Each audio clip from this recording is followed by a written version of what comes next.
Ναι. Τα τηλεφωνήσαμε προηγουμένως. Ναι. Έχετε πάει για τη ζημιά εκεί κάτω θα θέλαμε. Για πάτω. Για κάτω για τη ζημιά που έγινε προχθές θα θέλαμε να ρωτήσουμε. Να πας στο Υπουργείο και φοβερές κύριε. Δεν μπορείς να την ονάσει μου γιατί μου χρειάζεται να πας στο σπίτι. Πες με τηλεφωνήσει με μακριά εγώ. Είμαι στο χωριό εγώ. Όχι, το ξέρω, απλά μου είπανε. Ναι, γιατί σου είπα για τι τρομάσεις μου και είμαι εγώ. Υπουργός μου εγώ. Πάω στο πρωτοπόδρο. Τι με πες εμένα. Αυτή όχι, δεν λέω για... Ναι, με είπε πες λέμε και μας είναι την οποία ενοχλείς. Πάρτε το κρατώ σε κλεισώσαι κύριε. Εμείς παίρνουμε από την ομαρχία από το Μεσόγειο.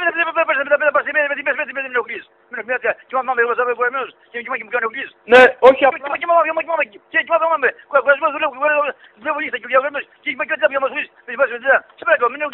Όχι, απλά μια ερώτηση να κάνω μόνο. Έχετε δίκιο, απλά επειδή θα έρθουμε για έλεγχο τη Δευτέρα το πρωί στο χωριό σας. Όχι, απλά περίπου πάνω κάτω να ξέρουμε πόσα σπίτια περίπου έχουν πάθει ζημιά οι άνθρωποι. Ορίστε. Ξέρω ποιος τηλεφωνήσεις από τηλεφωνήσεις και ποιος είσαι. Αν πες τηλέφωνο με τον πρόβλημα, τι πες στον πόλεμο. Τι πες τηλέφωνο εμένα.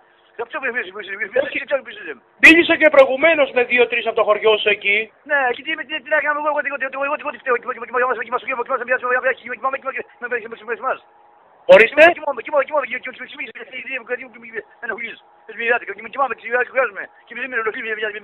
Ωραία.